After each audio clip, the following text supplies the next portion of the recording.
Welcome student. Welcome to the video series on Python programming by Rise and Shine. So this is fifth session in our lecture series.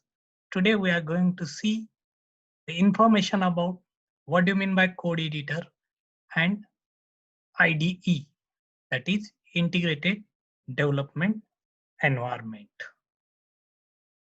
In last session we have seen writing a Python program using a default IDLE, that is integrated development and learning environment, or we are calling it as a Python shell, is a great for simple program. So doing a programming in that white screen is a great experience.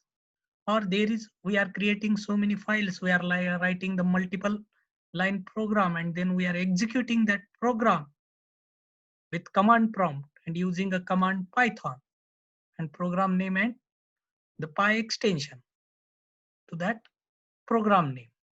So we have seen that we have run also simple program, that is a addition of two numbers using a file and that IDLE environment. But one drawback with that IDLE is that those tools are frustrating for large programming projects if you are developing a web projects or enterprise level applications. So such a simple IDLE, which is a default IDE installed along with Python, is a frustrating because you have to write so many files, you have to save that files and again compile that file. There is no debugging facility, there are no extra tools. So using such ideally for large projects is a frustrating experience. So we need some sophisticated IDE, or we need a dedicated code editor. So whenever we are doing or developing a project using such sophisticated IDE or code editor, dedicated code editor, then software development is a great fun, or it is a great experience. So which one is now, there is a question in your mind, which one is the best IDE or code editor for Python then? So don't worry students, we are here to explain you what are the choices available in market for as a Python code editor or sophisticated IDEs, and how to choose the best one out of all that available options. So we will provide you some guidelines. You follow that guidelines to choose your IDE or code editor. So agenda of today's session is what is code editor, or what do you mean by code editor? Then we are going to see secondly, what do you mean by IDE, integrated development environment? What are the components of IDE? That is how, what are the different facilities are there to do the software development in IDE. Next, we are going to see what is the difference between IDE and dedicated code editors. And this session concludes with what are the different IDE available for Python in a market and how to choose the best one. What are the guidelines to choose the IDE? Next, we are going to see what is code editor, or what do you mean by code editor? As its image, you are getting something. What do you mean by code editor? So code editor is a program built for editing and modifying the code. So it is a special type of program which is used to build the software code or to edit the code, or whatever you are previously written code, you can modify using that code editor. Next, code editor is a dedicated code editor, can be as a simple as a text editor, such as Notepad or Notepad++. So Notepad and Notepad++, they are the programs for editing the code. Next, code editor sometimes are having facilities such as syntax highlighting and code formatting capability, such as edit or edit++ are having such facility, or whatever our default ideally we have seen. There is a syntax highlighting for predefined function print different color, whatever the string we are embedding within that printf function. It is having different color. So syntax highlight is there. For result word, different color. For predefined function, different color. Or sometimes code editors are also having code formatting capabilities also. Some code editor, which is a dedicated code editor, which is somewhat sophisticated, they can execute the code also. That is, code editor itself having the code execution facility.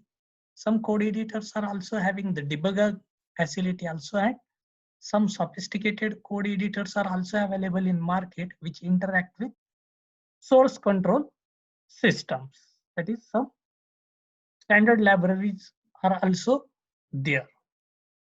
So this is all about code editor.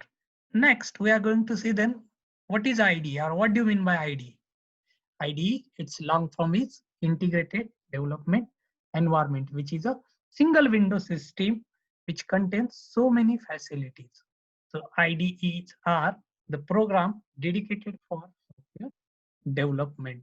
So IDE integrate several tools, such as they contain an editor with the facilities such as syntax highlighting, that is a code with different colors. Also, they are having a facility of auto completion, that is, you are just typing a print ER and then press a tab, automatically print get completed. So this is code completion facility, so that your development work become faster and faster.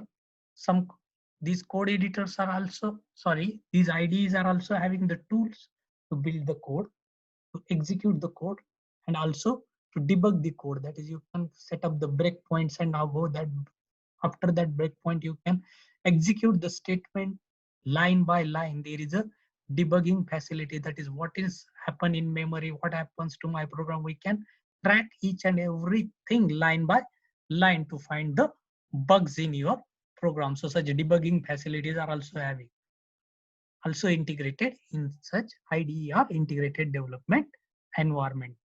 These IDEs are also having the libraries for that programming languages. It contains some libraries, or it is having facilities to add the extra libraries for your software development or application development.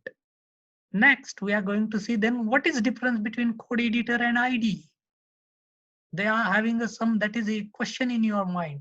Code editor is also having some facilities, IDE is also having a facility, but difference is code editors are smaller and a quicker to learn programs. That is, they are very smaller program, smaller to install, they consume small memories, and they are very quick to learn. We can become a sophisticated user within some days or within a single day. But IDE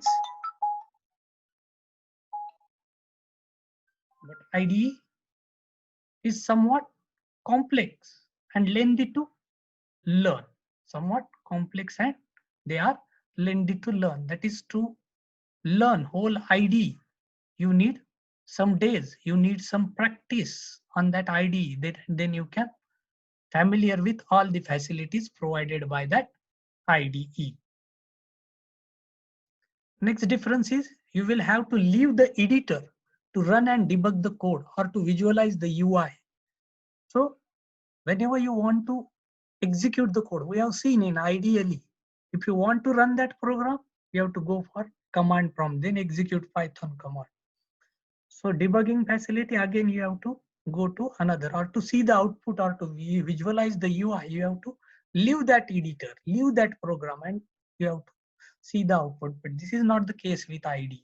Once you are in IDE, you shouldn't have to leave it for all work related to that project, whatever it is, debugging, editing, or visualize the UI, or to see the output. There is a console itself is embedded in such IDE to see the output. Next, some less features are there. Some less functions are there in code editor. Each and every code editor is not having all the functionality. Opposite to this, IDEs are more functional, more tools are available. They are very feature rich. The moral of story is IDE means editor, code editor, plus compiler plus debugger. That is IDE is superset. Then code editor. So next we are going to discuss what are the code editors or IDE available in market. So these are the code editor or IDE using which you can develop the Python applications such as PyCharm, by JetBrains, Spider, Throny. You can also use Eclipse, but you have to install some extension in that Eclipse such as PyDev. Then you can do the Python programming in Eclipse also. Visual Studio Code by Microsoft is also a good IDE. We have seen this IDLE, which is default IDLE, integrated learning environment, development and learning. Then Eric, Wing, Rodeo, Atom. So each and every these IDs have some pros and some cons, some good side and some bad side or some downside. So how to choose the best ID out of this? So before choosing the right ID, keep following points in mind. Point number one, level of experience of programmer. That is, what is the level of programmer, what are his expertise or beginner or intermediate, depending on you choose the ID. If you are at beginning level, use a code editor. If you are intermediate or expertise, use sophisticated IDs. Type of industry in which Python is being used. That is, you are using that Python in web development or machine learning or AI. So depending on that also, the choice of ID get change. That is, that ID is supporting that libraries for that industry or not is also the point. Third, you have to keep in mind the ability to buy the professional version or stick to free one. That is, some IDs are not free of cost. We have to purchase that ID for professional software development. Such versions are called as professional version. We have to pay something. Or some IDs will come in both the versions. Some community version, that is a free one, and professional one. So according to what is your ability of your organization or your ability, depending on that also can choose the ID. And last but not the least, the kind of software being developed. That is, you are developing web project or machine level or learning or AI, something that thing, or need of integration with other programming languages is there. If such a thing, then also the choice of ID get change. But keep these all point in mind before choosing your ID. So thank you, student. So to keep to learn such more and more new technologies, keep watching our channel Rise and Shine, which contains the information from KG to PG and from Stotras to syntax. Thank you, student. Keep watching, keep learning. Thank you.